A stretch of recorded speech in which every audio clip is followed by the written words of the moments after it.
ఎప్పుడు సాతానుడు డైరెక్ట్గా రాడు నీ మీదకి.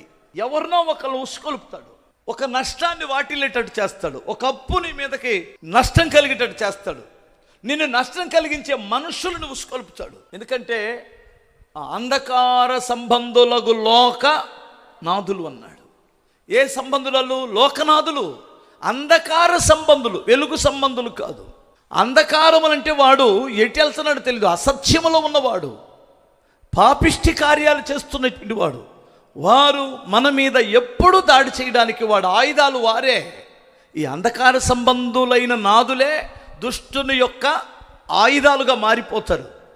అతను యోధా ఇస్కరియోతు కావచ్చు, లేదా మరొకడు కావచ్చు. మీకు అర్థమవుతుంది కదా. నువ్వు కాకుండా ఉంటే చాలు, వాడు ఆయుధముగా నువ్వు కాకుండా ఉంటే చాలు. నిన్ను కూడా వాడు వాడుకోగలిగిన కుయుక్తి వాడి దగ్గర ఉంది. అందుకని మనం ఎప్పుడు దేవుని యొక్క అంబుల పొదిలో ఉండాలి.